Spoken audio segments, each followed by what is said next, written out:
Hello, நான் உங்கள் SS. இன்றைக்கி கருணக்கிழங்கு புளிக்குழம்பு எப்படி செய்யுதுன்னு பார்க்கலாம். ஏற்கனவே கருணக்கிழங்கு நான் வேக வச்சு எடுத்து வச்சுருக்கேன். இப்போ ஒரு பாத்திரத்தில் ஒரு எலுமிச்சம்பழம் அளவுக்கு புளி கரைச்சி வச்சுருக்கேன். அந்த கரைச்சலை சேர்த்துக்கலாம்.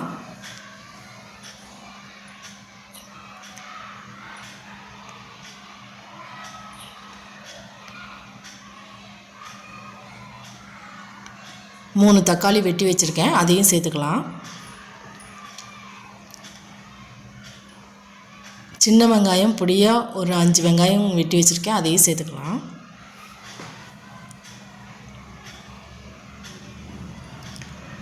அரை ஸ்பூன் மஞ்சத்தூள் சேர்த்துக்கலாம்.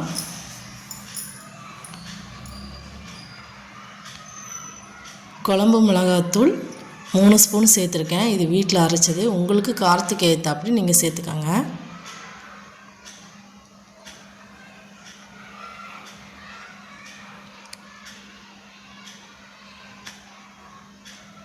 மல்லித்தூள் 1 ஸ்பூன் சேர்த்துக்கலாம்.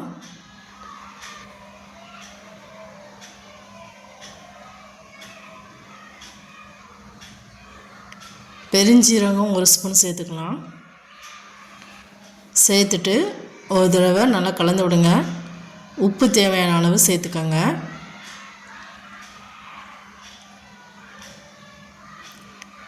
எண்ணெய் 1 ஸ்பூன் சேர்த்துக்கோங்க. தண்ணி தேவையான அளவுக்கு சேர்த்துக்கோங்க.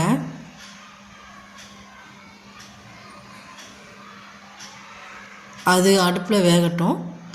இப்போ மிக்ஸி சாரில் 1 ஸ்பூன் பெருஞ்சீரகம் நம்ம சேர்த்துக்கலாம். தேங்காய் துருவி வச்சுருக்கேன், அதையும் சேர்த்துக்கிறேன். ஒரு மூடி. நீங்கள் கட் பண்ணி கூட சேர்த்துக்கலாம்.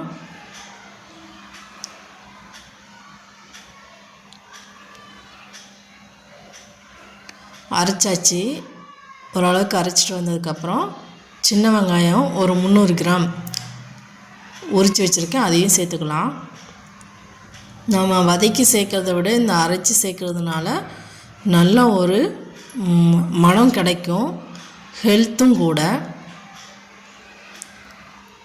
இப்போ நம்ம வேக வச்சு வச்சுருக்கிற கருணக்கிழங்கை உரித்து கட் பண்ணி எடுத்து வச்சுக்கலாம்.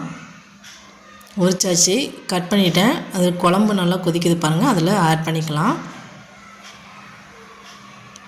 ஆட் பண்ணிவிட்டு ஒரு தடவை நல்லா கலந்து விட்டுக்கோங்க. பாருங்கள் எந்த அளவுக்கு நல்லா கொதிக்குதுன்னு. இது மீன் குழம்பு மாதிரியே இருக்கும், நல்ல சுவையாகவும் இருக்கும், உடம்புக்கும் நல்ல ஹெல்த்தானது. வாரத்துக்கு ஒரு முறையாவது கருணக்கிழங்கு குழம்பு வச்சு சாப்பிடுங்க. இப்போ அரைச்சி வச்சுருக்கிற தேங்காய் விழுதை நம்ம சேர்த்துக்கலாம்.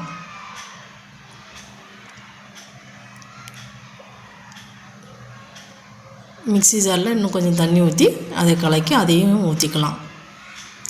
ஊற்றிட்டு நல்லா ஒரு தடவை நல்லா கலந்து விடுங்க. சிம்பிளானது தான். இதெல்லாம் வில்லேஜ்லாம் அதிகமாக இந்த குழம்பு செய்வாங்க. இப்போ தாளிப்புக்கு ஒரு கடாயில் 2 ஸ்பூன் சமையல் எண்ணெய் சேர்த்துக்கலாம். எண்ணெய் காஞ்சதும் 1 ஸ்பூன் கடுகு சேர்த்துக்கலாம். கடுகு நல்லா பொரிஞ்சதுக்கப்புறம் ஒரு 10 பல் பூண்டு சேர்த்துக்கலாம். உரிச்சு வச்சுருக்க 10 பல் பூண்டு சேர்த்துக்கலாம். அதோடையே அரை ஸ்பூன் வெந்தயம் சேர்த்துக்கலாம். இது நல்ல மணத்தையும் கொடுக்கும். சேர்த்துட்டு நல்லா பூண்டு கொஞ்சம் வதங்கி வரணும். பாருங்கள், இந்த அளவுக்கு வதங்கி வரணும்.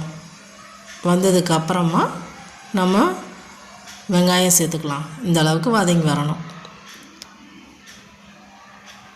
ஒரு 10 வெங்காயம் சின்ன வெங்காயம் வெட்டி வச்சுருக்கேன், அதையும் சேர்த்துக்கலாம். பொடியாக வெட்டி வச்சுருக்கேன், அதையும் சேர்த்துக்கலாம்.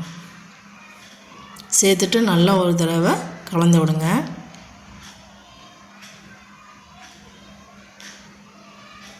குழம்பு இந்த அளவுக்கு நல்லா கொதித்து வரணும். ஓரளவுக்கு வெங்காயம் வதங்கிடுச்சு. இதில் கருவேப்பிலை சேர்த்துக்கலாம். 2 கொத்து கருவேப்பிலை சேர்த்துக்கலாம். சேர்த்துட்டு நல்லா வதக்கி விடுங்க.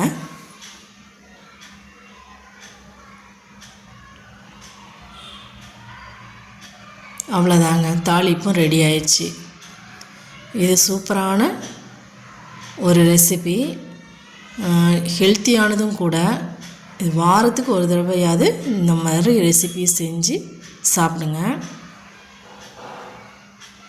இப்போ குழம்புல நம்ம தாளிப்பு சேர்த்துடலாம். சூப்பரான கருணக்கிழங்கு குழம்பு ரெடி. தேங்க்யூ ஃபார் வாட்சிங். பிடிச்சிருந்துச்சுன்னா ஷேர் பண்ணுங்கள், சப்ஸ்கிரைப் பண்ணுங்கள், லைக் பண்ணுங்கள். தேங்க்யூ.